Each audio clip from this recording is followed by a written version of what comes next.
Mais um Natcast no ar. Se você já está nos assistindo, já curta esse podcast, já compartilha. Se você ainda não é inscrito no nosso canal, se inscrevam para vocês ficarem aí ligadinhos em todos os nossos conteúdos. E hoje vamos falar sobre os desafios da aprendizagem e desenvolvimento. E para estar falando um pouquinho sobre esse assunto aqui comigo hoje, estou com a Letícia, ela que é psicopedagoga. Esses trava-língua, hein? Que esse pessoal me traz aqui pro podcast. Lê, gratidão por você estar aqui no Natcast, por falarmos, né, sobre desenvolvimento, os desafios de aprendizagem, que hoje a gente vê muitos desafios aí. E pra gente iniciar, gostaria que você se apresentasse pro pessoal de casa, falasse um pouquinho de você, um pouquinho da sua profissão. Boa noite, pessoal. Primeiro, muito obrigada, Ná, pelo espaço, por me permitir estar aqui com você hoje. E é muito desafiador ainda falar no nosso país sobre aprendizagem, Sim. sobre desenvolvimento, né? Mas falar um pouquinho de mim, né? Como a Ná falou, eu me chamo Letícia Mean. Eu trabalho atualmente como psicopedagoga clínica, mas antes disso acontecer, né? Eu trabalhava na área administrativa, nada a ver com a educação. Tudo diferente, né? Totalmente diferente. Mas a vida sendo a vida nos leva a caminhos diferentes, né? A gente estava comentando um pouquinho nos bastidores sobre isso. E aí, da área da administração, surgiu na minha mente, assim, algo que eu precisava fazer algo diferente. Eu não queria mais ficar só naquela mesmice. Nada contra, tá? A parte administrativa, senão o pessoal vai me brigar aqui comigo, nada contra.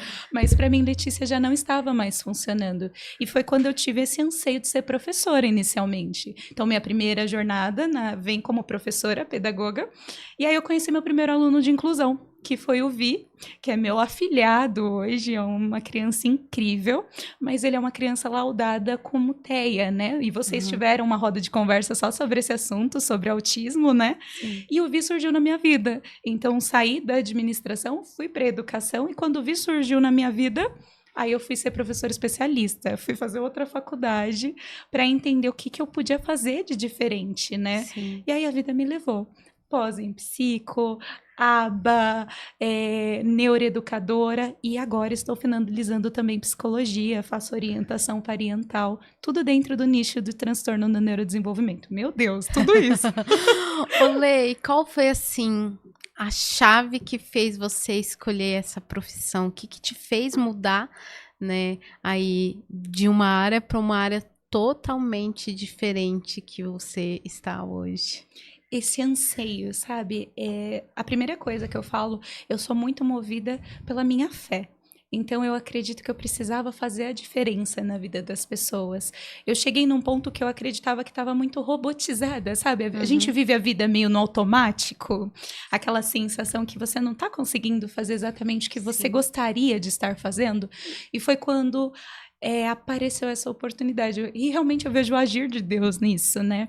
E quando eu comecei a trabalhar, né, na área de educação, em sequência veio o Vinícius na minha vida. E ali, realmente, eu posso te falar que foi o meu motivador inicial. Conhecer ele e ver que eu podia transformar a vida de alguém de uma maneira muito mais profunda me fez realmente mergulhar nesse universo. E dali em diante eu comecei a me especializar. E fora isso que a gente conversou no início, eu fui fazer um projeto social na APAE da minha cidade na época, né? E ali eu descobri o universo realmente dos transtornos no neurodesenvolvimento, de pessoas com deficiência, que até então era um universo muito novo para mim. Como professora, eu pensava que eu só ia ficar limitada, digamos assim, na minha sala de aula. E aí aconteceu tudo isso. Então, o meu motivador inicial, não posso negar, foi o meu primeiro aluno de inclusão. Legal. Olê, como que foi essa questão da sua transição de carreira? Foi fácil para você? Não foi? Quais foram os desafios que você teve durante a sua transição? muito desafiadora, né? Porque além de sair de um ramo totalmente diferente para outro, a transição exigiu de mim essa habilidade de realmente, eu posso até falar, a palavra seria mais empatia, porque alguns momentos eu estava ali naquele escritório de frente com o computador resolvendo demandas simples, mas depois eu passei a resolver demandas muito maiores com pessoas, de pessoa para pessoa. E quando a gente fala dessa transição, a gente tem que pensar que a gente está num ambiente de sala de aula com muitos seres humaninhos, né? Eu comecei principalmente com a educação infantil e eu amo a educação infantil, tá? Não vou mentir. É meu nicho favorito. Trabalhar ali com a primeira infância, entender o desenvolvimento deles é uma delícia. E ali é totalmente diferente. Você vê que você é o primeiro a marcar algo na vida daquela criança, daquela pessoa. Você está transformando a vida de uma criança que depois vai ser um adulto. E é muito legal pensar nessa sensação de transformação. Então, isso para mim virou essa chave para mim dessa transição. Mas foi desafiador. No início, saber o que ia dar certo, o que não ia. Até porque quando eu iniciei, eu comecei como estagiária. Então, pensar que eu troquei um salário fixo, CLT, e sair para algo instável, temporário como estagiária, sem ter muita perspectiva se ia dar certo ou não, foi muito desafiador. Esse medo do incerto, né, foi muito difícil. Em algum momento, assim, durante a sua transição, você pensou em desistir ou não? Você sabia que realmente era o seu propósito, era aquilo que você queria para sua vida? Olha, ninguém nunca tinha me perguntado dessa forma, mas não. A hora que eu entrei na sala de aula, e aí, obviamente, isso triplicou depois que eu conheci o meu primeiro aluno de inclusão, mas a minha vontade, o meu anseio era continuar ali, sabe? Cada vez mais. E realmente conseguir transformar de alguma forma a vida daquelas crianças, sabe? Eu falo que é um tempo tão limitado, a gente tem 5 horinhas do dia com aquelas crianças, e eu falo que naquelas 5 horas, se eu puder transformar o dia delas em algo muito melhor, é o que eu vou fazer. Então, essa vivência da sala de aula, para mim, nunca foi um motivo de desanimar. É desafiador, não vou dizer que... Não vamos romantizar, né? A palavra que a galera tem usado muito, romantizar. Não estou romantizando, mas eu estou dizendo que a educação em si, a sala de aula é difícil, tem os seus desafios, obviamente, mas para mim sempre foi um motivador. E qual que é a função hoje de um psicopedagogo? Olha, muito bacana poder falar disso, porque como eu venho da sala de aula, as pessoas pensam que é só um professor de reforço ou um professor que vai atuar ali de maneira individualizada, quando na verdade não, né? A psicopedagogia, ela é uma área que faz a junção, né, da pedagogia com a psicologia. E essa junção traz estudos específicos e avaliativos também. Nós fazemos um processo avaliativo dessa criança, adolescente ou adulto, tá? Também não se limita só a crianças. Isso pode ser feito ao longo da vida da pessoa, a partir do momento que ela percebe qualquer dificuldade de aprendizagem ali, ela já pode fazer essa avaliação, tá? Então, um adulto, também ele pode fazer uma avaliação? Pode. E qual é a vertente maior? Nosso estudo é entender as dificuldades de aprendizagem. E a dificuldade de aprendizagem não estão só nas questões cognitivas. Muitas pessoas pensam que é só a parte cognitiva, quando não. A gente tem as habilidades comportamentais, a gente tem as habilidades psicomotoras, as habilidades sociais, as habilidades emocionais. E tudo isso também é vivenciado dentro da nossa avaliação, né? Quando a gente faz essa avaliação mais específica. Ou seja, a psicopedagogia, ela vai avaliar primeiro qual é a dificuldade essencialmente de aprendizagem, né? E aí dentro disso nós vamos criar uma vertente de uma intervenção que funcione para a criança ou para o adulto, para pensar em facilitar a aprendizagem dela da melhor forma possível para que ela alcance essa aprendizagem. Aí eu falo em aprendizagem cognitiva, né? Que seja a dificuldade que ela tenha.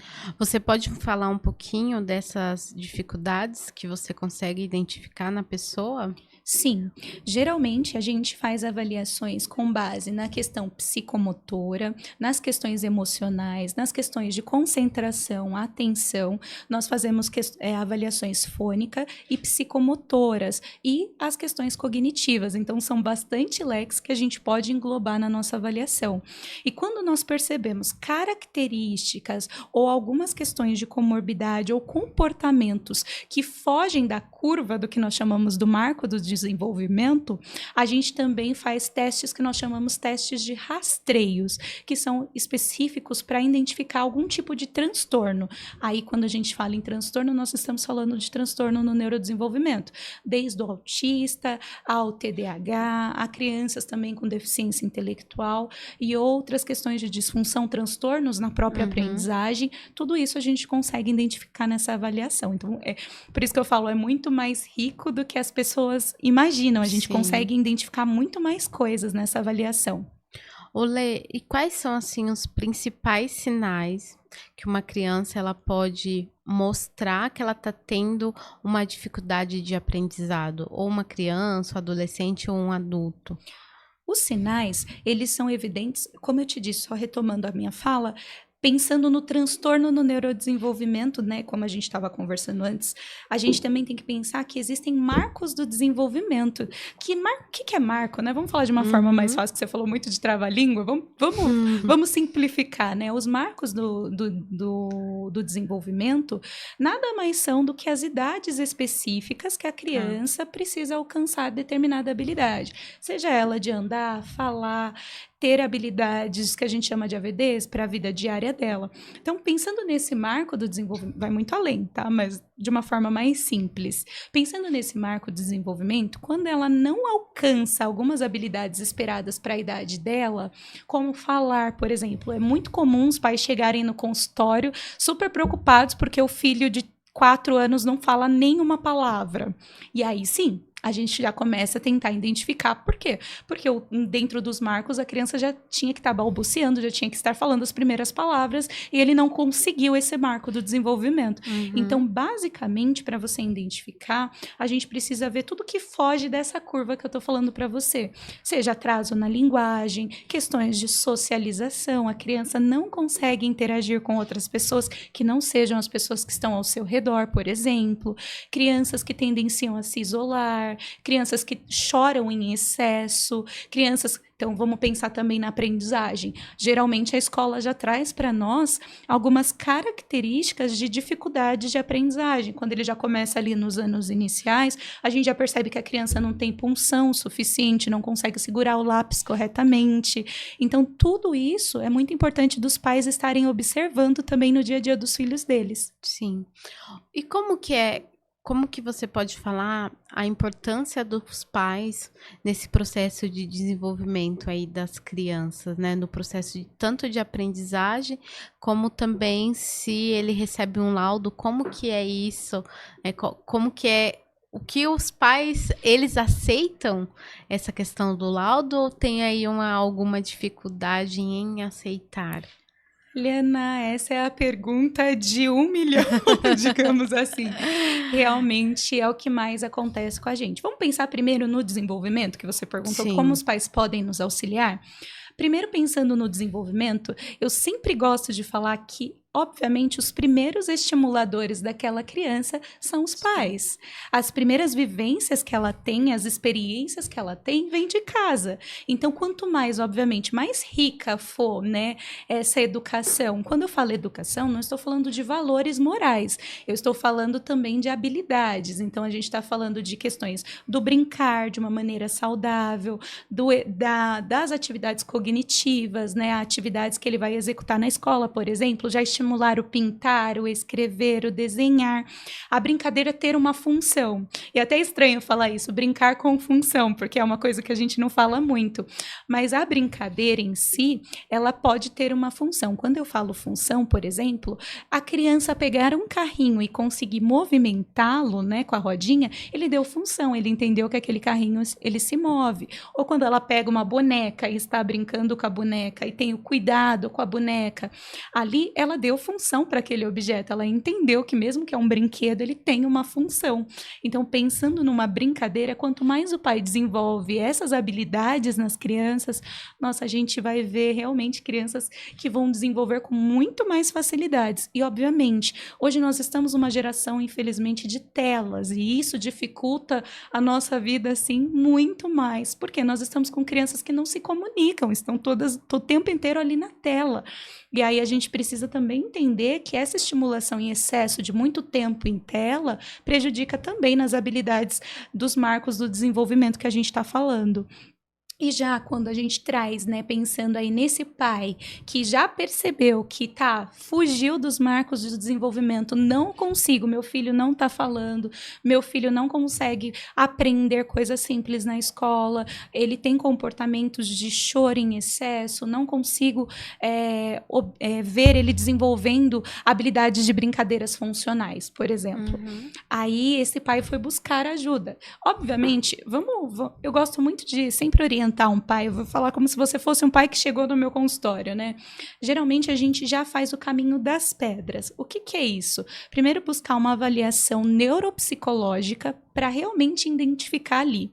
A avaliação psicopedagógica, ela vem quando já aparece ali demandas específicas que a criança não consegue na aprendizagem, que aí vem o que eu faço. E aí, obviamente, dependendo dos casos, aí a criança vai fazer uma avaliação específica com fono, com TO ou até mesmo com psicomotricista. Quando a gente fala nisso, o pai se assusta, porque a gente chama de equipe multidisciplinar, Sim. que você deve ter conversado, né, com as meninas, e essa equipe multidisciplinar vai conversar com elas também sobre isso, elas vão passar, ela acompanha a vida dessa criança como um todo, e eu posso te dizer que 80% dos nossos pacientes, eles precisam ser acompanhados por equipe multi. É assustador pensar nisso. Esse pai fala, e agora? É dinheiro, é muita coisa. A gente fala que quando o pai recebe esse laudo, inicialmente a gente tem o período de luto desse pai. A aceitação desse pai de que, olha, aquele filho não vai ser o filho que ele projetou. Aquele filho que ele imaginou que ia ser um advogado, um médico, né? O pai faz esses sonhos já para a vida do filho. Então, essa aceitação, né, que você me perguntou do laudo, é sempre muito desafiadora para os pais. E a gente pode dizer, dentro da psicologia ali, o período do luto, ele dura exatamente 1 ano. Por quê? Não estou dizendo no caso dos pais, mas se a gente pensar numa parte psicológica mesmo, ela precisa passar por todas as etapas do ano, pensando em aniversário, festividades de Dia dos Pais, Dia das Mães, na escola. Então, tudo isso, esse pai vai precisar passar para entender. E, obviamente, eu gosto sempre de falar para os meus pais que o laudo ele não é um fim. O laudo, pelo contrário, ele é o começo. Ele é o começo só que vai nos guiar e mostrar para onde nós vamos, de que maneira a gente vai trabalhar. Mas eu digo para você que quanto antes a gente consegue fechar esse laudo, quanto antes a gente trabalha com a prevenção também, com atividades preventivas, que foi o que a gente falou das estimulações, nossa, a gente tem um desenvolvimento praticamente de 90%, assim, da criança. Ela consegue se desenvolver, obviamente, dentro das limitações dela, claro, né, dependendo do nicho e do transtorno, mas de uma maneira generalizada, ela consegue ter uma vida mais dentro do normal possível. Olê, você falou um pouquinho, que até eu falei, a gente fala muito da questão das telas, né?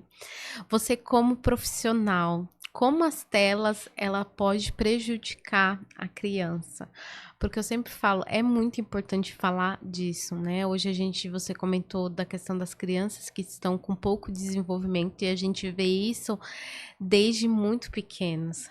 Porque hoje a criança, gente, é até engraçado falar isso, mas a criança já nasce no celular, né? Então, tipo, é um bebezinho, ai, tá chorando demais, a mãe ou o pai põe na frente da televisão ou do celular para ver um desenho. O que você pode falar disso em relação ao desenvolvimento e aprendizagem? O que essa criança ela pode perder estando somente em telas, que está crescendo aí cada vez mais, né? Olha, infelizmente a nossa realidade atual é essa, e a tendência é aumentar, né? Infelizmente a gente vem vindo numa corrente muito contraditória. E aí vai vir os pais vão reclamar e vão falar, por que você não tá na minha casa? Porque quando a gente orienta... que na verdade sempre tem uma desculpa para tudo. Exato. E sempre quer encontrar alguém culpado. Porque eu tô cansado. Daí vem aquilo, tá, mas você sabia que para ter uma criança você tem que ter um tempo com ela, né? Principalmente de qualidade e para você gerar memórias afetivas. Se você não quer trabalho, não tenha. Eu já penso assim, já falo assim, mas você... Não, é a realidade, entende? Porque isso afeta a criança. E daí cresce uma criança sem desenvolvimento, com dificuldades. Às vezes, uma criança, igual você falou, que às vezes nem conversa. E como que ela vai se desenvolver? Aí tem que ir pra onde? Pra terapia. Exato. Né? Muito pertinente essa fala. Já vi que aqui a gente não tem esse negócio de Ah, passar a mão, né? Eu não passo, não. A gente tem que falar. E Sim. muito bacana. E é muito importante mesmo, porque pensando aí em questões cognitivas, funcionais e psicológicas, né, no desenvolvimento da criança, as telas em excesso, a gente já tem estudos que comprovam que aí a incidência de crianças com menos de 2 anos usando tela é muito negativa. Então, a gente pede para já não expor a criança a essas telas, principalmente nos primeiros aninhos ali de vida da criança. Por quê? Porque é a fase de desenvolvimento dela. Então, principalmente psicomotor, sensorial, ela está descobrindo o mundo, ela está descobrindo a alimentação, ela está entendendo os sons, os barulhos. Imagina ser estimulado só com telas e aquela luminosidade, aquele som diferente, sem entender o que realmente está ao redor dela. Para a criança, é muito negativo. E o que está gerando aí? Você perguntou assim, qual é o prejuízo disso, né, para as nossas crianças? Hoje a gente tem uma incidência assim muito grande nos nossos consultórios de irritabilidade. A gente vê crianças irritadas, crianças que têm dificuldade no sono também, elas não conseguem dormir pela essa exposição à tela. E aí, obviamente, gente, gera vício.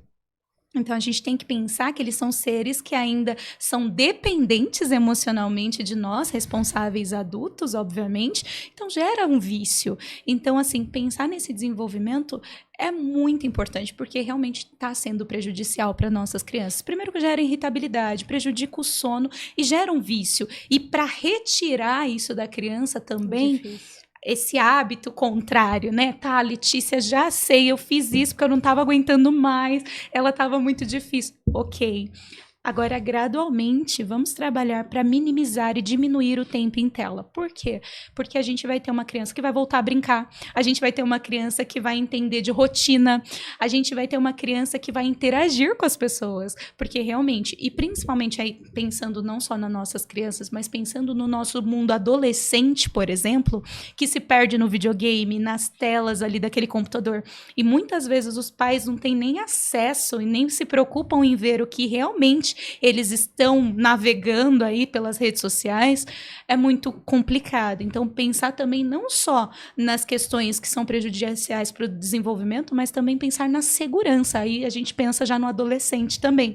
Eu tenho um público bem grande de adolescentes nos meus pacientes, inclusive com diferentes transtornos, e mesmo assim a gente tem uma incidência alta aí também de comportamentos que não eram esperados, de irritabilidade, olha...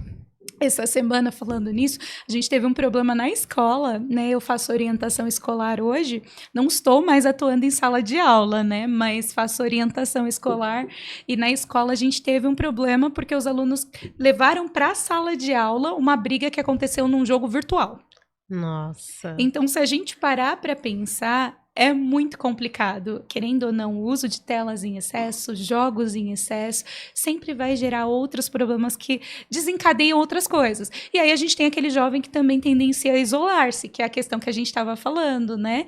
Não só o jovem, a criança, de não interagir mais com as pessoas. Aí fala assim, mas meu filho não fala, meu filho não consegue fazer amigos. Muito chega no meu consultório, meu filho não consegue fazer amigo. Mas por quê? Como que é a rotina dele? O que ele faz, né? Ele sai, ele interage, ele tem acesso a outras crianças? Não, ele fica em casa jogando videogame.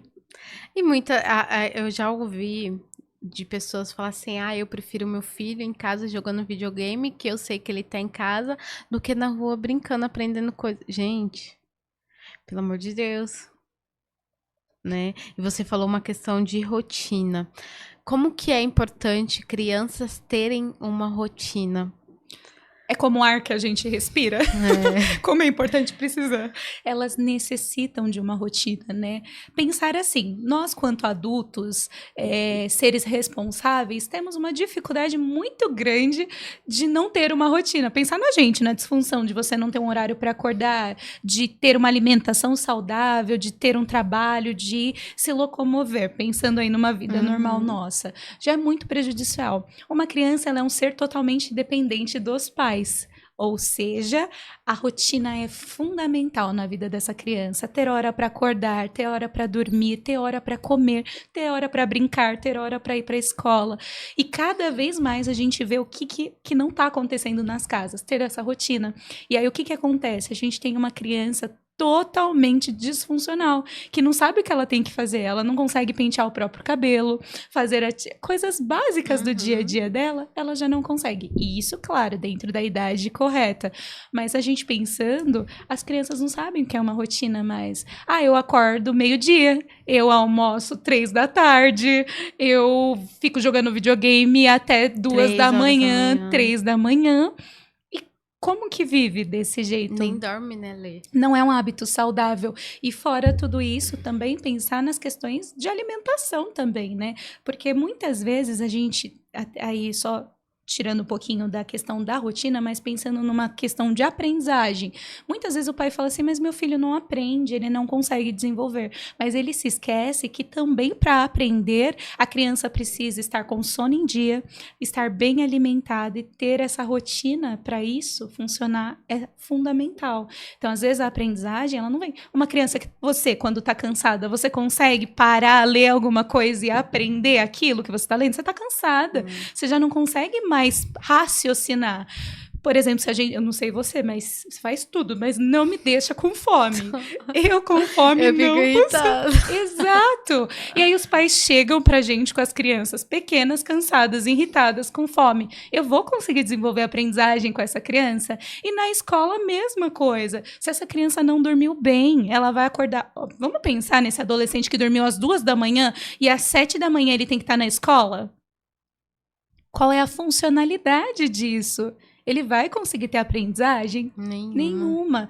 Então, pensar em rotina é pensar em qualidade de vida. Pensar em rotina é entender que quando eu crio uma rotina, eu estou ajudando o meu filho a ser um adulto melhor, a entender o que funciona para ele, né? Até porque, obviamente, depois de um tempo, a criança mesmo vai criando ali seus próprios hábitos.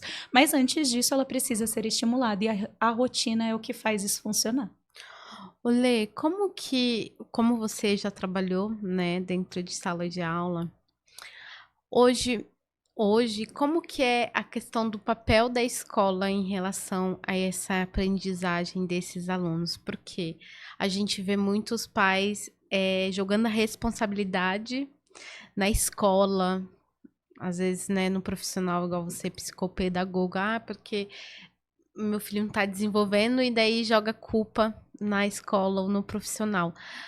Qual é a responsabilidade desse profissional ou da escola em relação a essas crianças, adolescentes, esses alunos? Bom, vamos pensar aí em alunos com transtorno no neurodesenvolvimento, vamos pensar num público com crianças com deficiência, só abrindo um leque, né? Vocês vão conversar bastante sobre isso também, você falou bastante de TEA, mas só para ficar claro para as pessoas e até para trazer uma informação. Pensar em transtorno no neurodesenvolvimento, eu estou falando de uma pessoa que nasce com essa questão, seja TDAH, autista, ela nasce com isso. Deficiência, uma pessoa com deficiência, ela pode sim nascer como síndrome de Down, que tem o trimossomo, né, 21 ali, mas a gente pode pensar também que é uma questão que vem a ser adquirida ao longo da vida. Você pode sofrer um acidente e ter que amputar um membro do seu corpo, e por isso você se torna ou se enquadra como uma pessoa com deficiência, ou ficar cega ao longo da vida. Então, só para diferenciar, porque às vezes algumas pessoas confundem, e perguntam muito para mim também o que é o transtorno, né, no neurodesenvolvimento, e o que é a deficiência, só para ficar claro. Então, transtorno, a pessoa nasce, e a deficiência, ela também pode nascer, como eu disse, mas ela pode vir a ser adquirida ao longo da vida, só para ficar claro para as pessoas. Então, pensando neste público, quanto o ambiente escolar, né, é dever da escola incluir essa criança, né, a criança tem que estar ali. Quando a gente fala em inclusão, a gente não está falando só em colocar ela no ambiente escolar, porque eis a militância e a grande briga hoje nos dias atuais, né? Não, ela está ali, ela está inserida. Ser inserido é diferente de ser incluído. Então, eu gosto muito de falar sobre isso. Quando a gente fala numa escola inclusiva, né? Numa escola que realmente atende às necessidades dessas crianças. A gente está falando numa escola que tem uma infraestrutura adequada, que ela vai conseguir, primeiro, receber essas crianças, isso em estado arquitetônico, aí pensar em elevador, rampas de acesso, cadeiras que sejam apropriadas para a necessidade dessa criança, e também pensar em adaptação curricular, né? Muito se fala sobre isso, né? Geralmente as escolas, infelizmente, a grande maioria, elas não têm feito adaptações curriculares para as nossas crianças, e isso gera uma grande briga e polêmica ainda, tanto no universo dos pais, quanto no universo nosso da clínica, como profissionais clínicos, que temos que estar o tempo inteiro, principalmente eu, que tenho que entrar em contato com as escolas, é sempre uma grande questão. Olha, adaptação, tá funcionando, não tá funcionando? Tem escolas que... Mas aí também eu gosto muito de pensar que é lembrar da individualidade do aluno. Não dá para... Ele tem autismo, vamos fazer isso. Ele tem TDAH, vamos fazer isso. Ele tem síndrome de Down, vamos fazer isso. Ele tem transtorno de aprendizagem, vamos fazer isso. Não é igual. Cada criança é diferente. Então, uma das maiores dificuldades que a gente vê nas escolas é essa adaptação curricular, né? E também, aí pensando em legislação, que é obrigatório, né? Que a Constituição lá de 1989 fala pra gente, é sobre a escola ter primeiro os documentos específicos para atender essa criança. E como que a escola prova isso para os pais, né? Que aí é a grande curiosidade dos pais. O que eu exijo da escola? Primeiro, relatórios específicos, se puder a escola, portfólios, mas o principal é o PEI, Plano de Educação Individualizado. Legal. Ou seja, é onde rege ali tudo que está sendo adaptado na escola para aquela criança. E nós, do outro lado clínico, psicopedagogos, vamos lá na escola, visitamos a escola, passamos informações, fazemos essas trocas com a escola e tentamos, sim, auxiliar em todo esse processo também.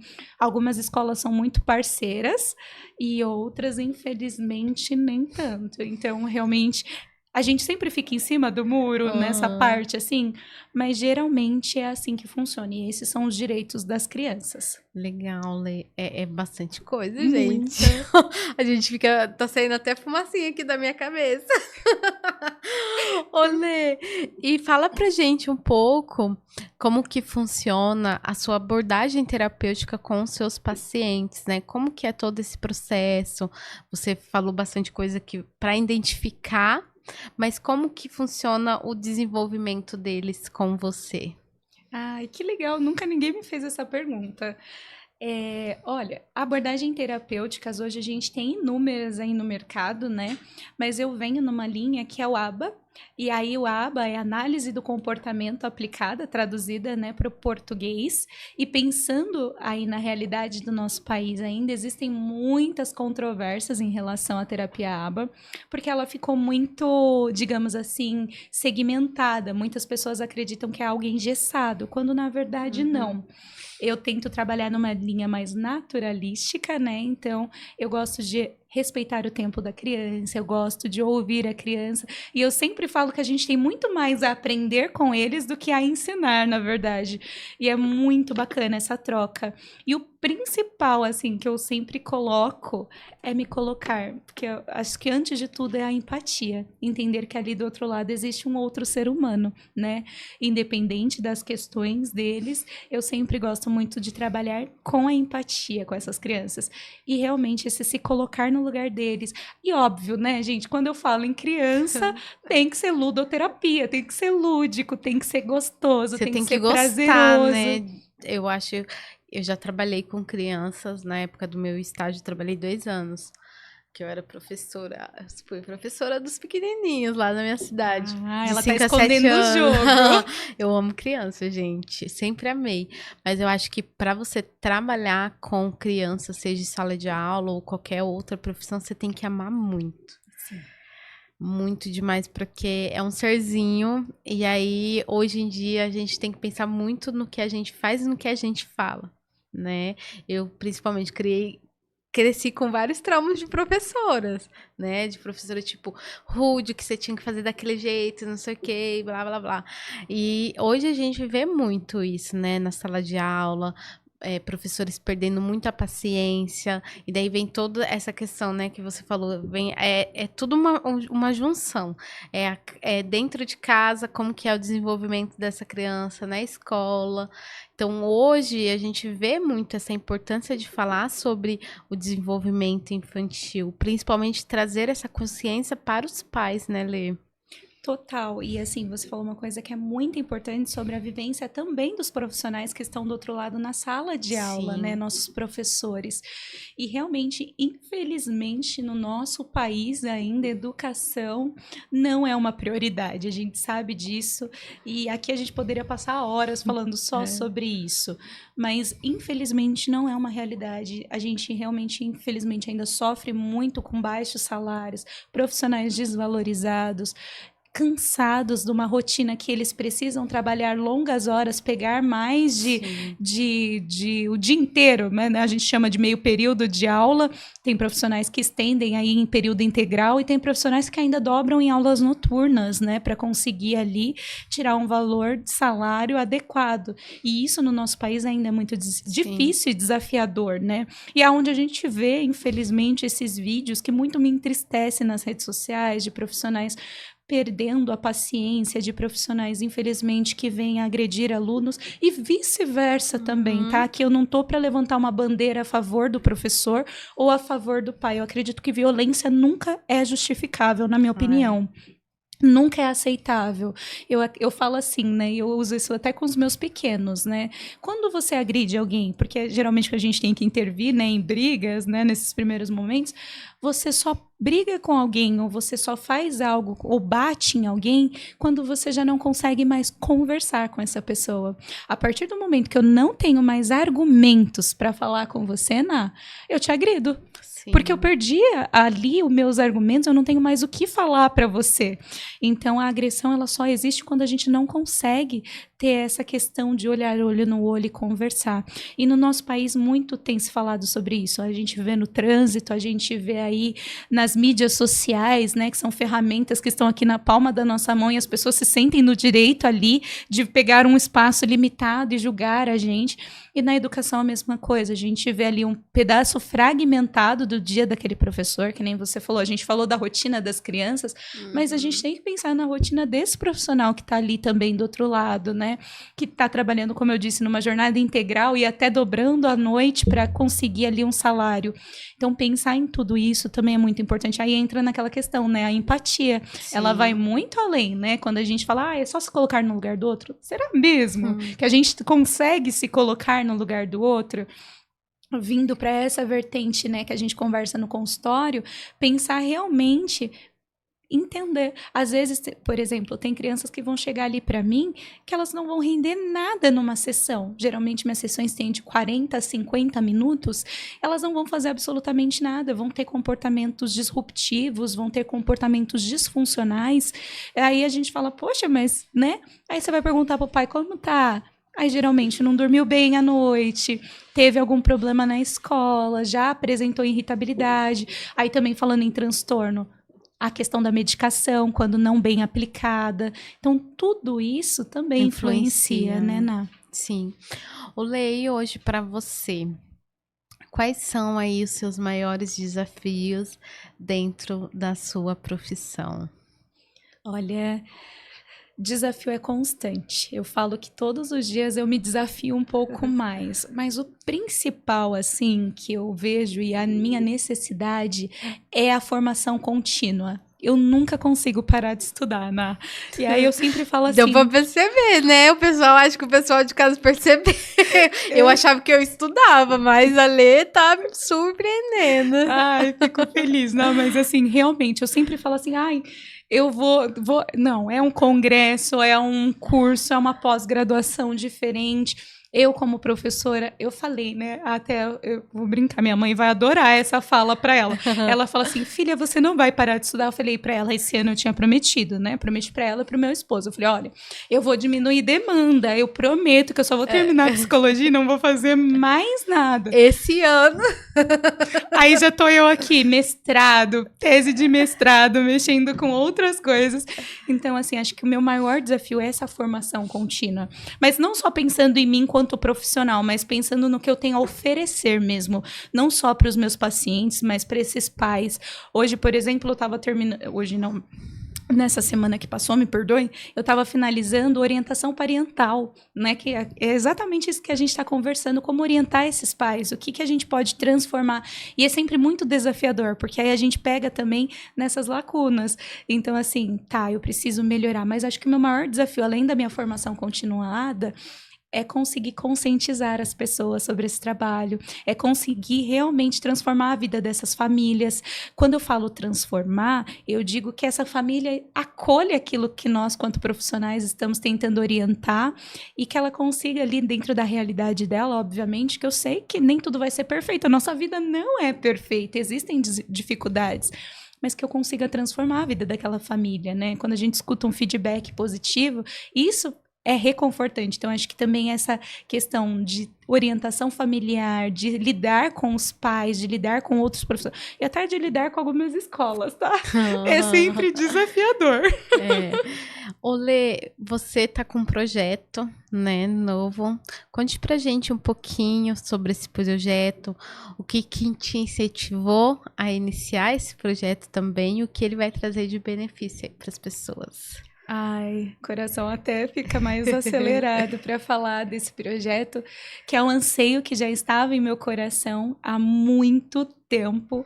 E aí, como eu disse, a vida sendo a vida, a gente acaba congelando algumas coisas, esperando sempre o melhor momento, e às vezes não tem esse melhor momento.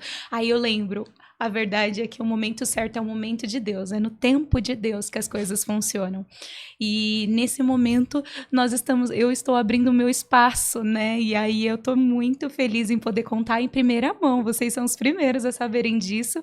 E provavelmente, quando a gente já estiver passando esse episódio, já vai estar sendo a inauguração do nosso espaço, né? Então, finalmente eu consegui... Sabe quando você tira o sonho do papel, da gaveta, assim, e consegue? E quando eu falo em espaço, a gente está falando de uma clínica de atendimento, né?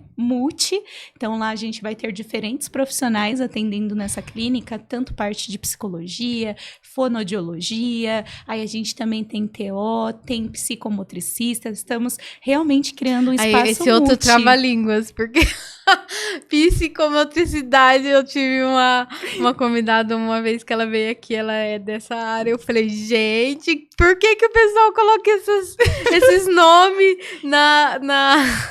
nas profissões, né? É só para dificultar a nossa vida. E realmente, muitos pais falam, mas você é o que mesmo? É ninguém sabe o que a gente é realmente. E também pensando aí no público que nós queremos abranger, né? Muita gente conversou aqui do desenvolvimento e, obviamente, quando a gente fala de desenvolvimento, a gente fala de criança, mas no nosso espaço nós atendemos desde crianças a adultos. Se você tem de 0 a 100, você pode passar no nosso espaço, com certeza. E lá a gente tem outros profissionais que atuam com parte da psicologia, principalmente. E o mais legal de tudo é poder falar o nome desse espaço para vocês, né? Que eu tô aqui, ó, falando só o que vai ser. Mas falar do nome desse espaço para mim me traz uma alegria, porque inicialmente, eu vou até falar uma coisa, pela vaidade nossa do ser humano, eu falo, mas Letícia Mean é um nome bonito, já é comercial, poderia ser só isso, né? E aí, quando Deus coloca algo no nosso coração, ele movimenta e ele faz dar certo, né? E aí a gente vê que não é nossa vontade que prevalece nunca. Sim.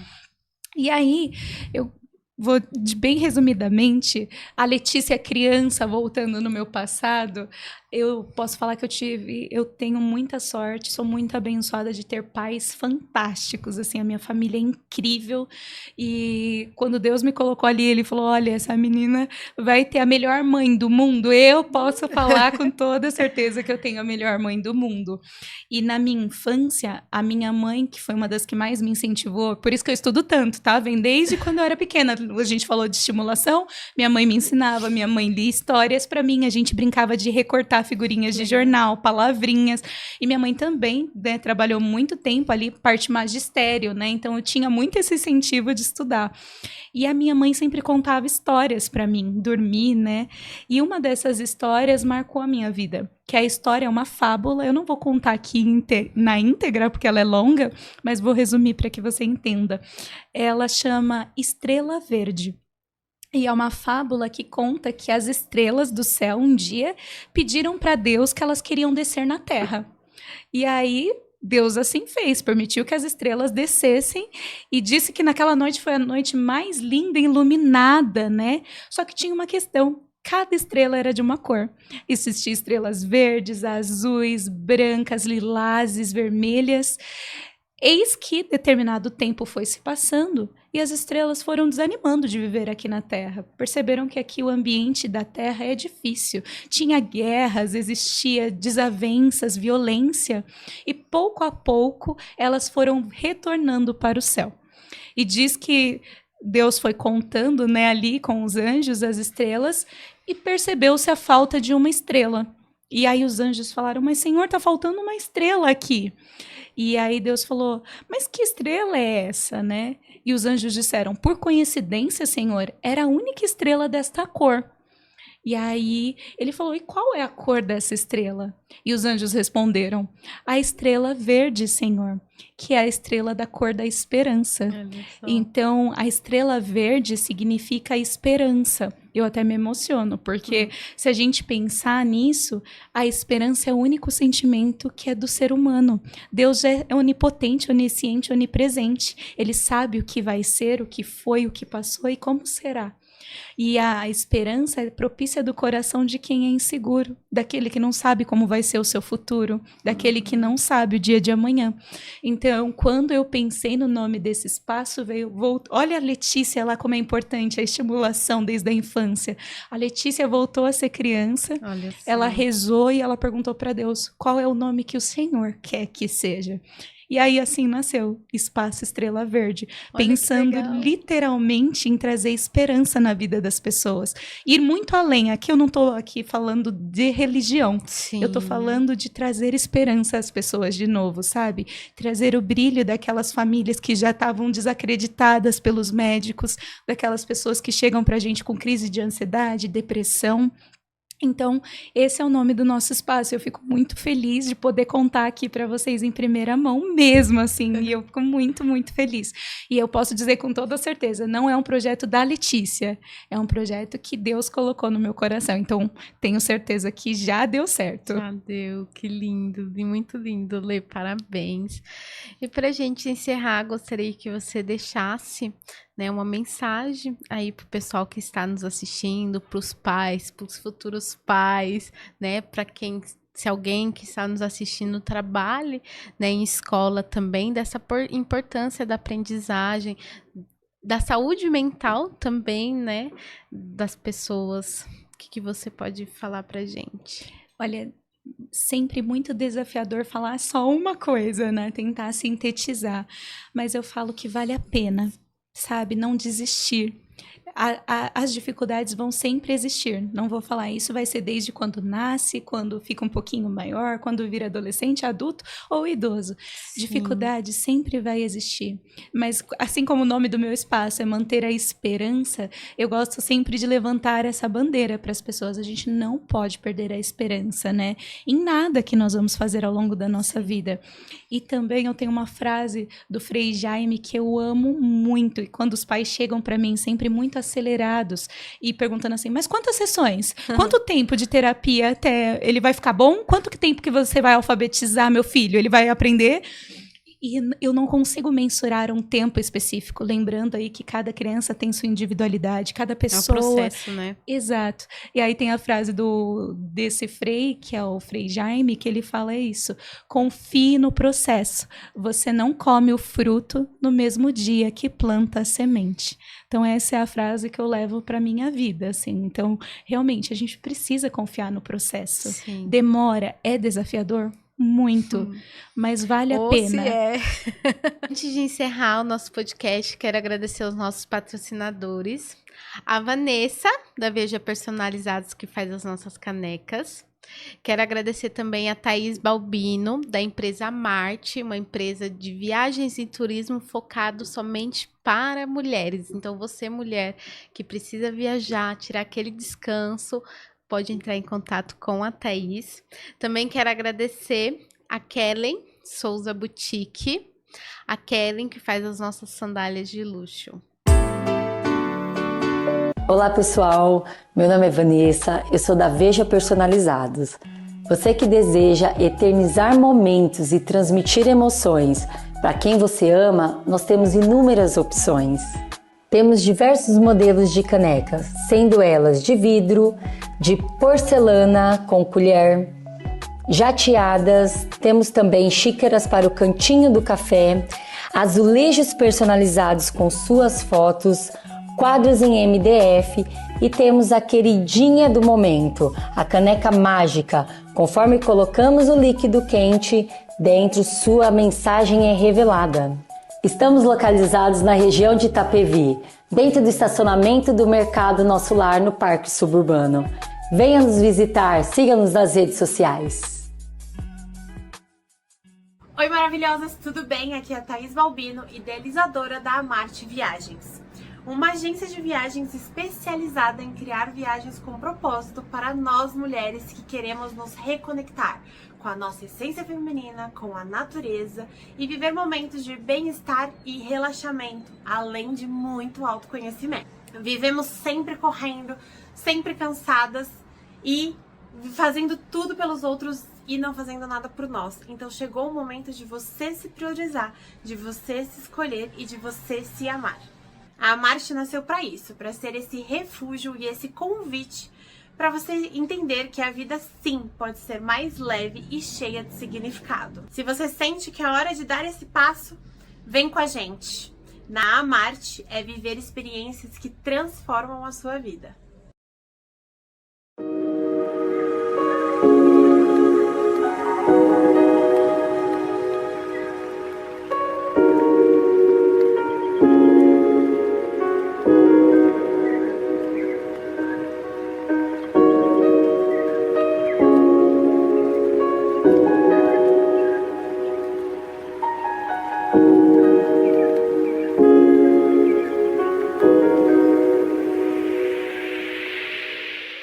Lê, pra gente encerrar, deixe, né, o seu Instagram pro pessoal, onde o pessoal pode te encontrar, se você faz atendimento online, se é só presencial, como que funciona essa parte do seu trabalho?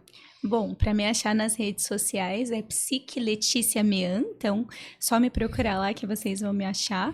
Também em breve a gente está com o espaço, então Espaço Estrela Verde também do consultório. E a gente faz atendimentos, hoje eu estou localizada ali na região de Arujá, né? Mas também fazemos atendimentos online. Só fica difícil online quando é a avaliação, mas quando são vertentes que já são de terapia, a gente consegue executar no online também. Lê, gratidão por você estar aqui no Nashcast, por falar um pouco do seu trabalho, da sua profissão, por falarmos sobre esse tema, né, que é muito importante a gente estar falando cada vez mais. E se você chegou até o final deste podcast e ainda não curtiu, deixe sua curtida, deixe o seu comentário, o que vocês acharam do podcast de hoje. Se você ainda não compartilhou, compartilhe esse conteúdo. Se você ainda não é inscrito no nosso canal, se inscrevam e eu espero vocês no próximo Natcast.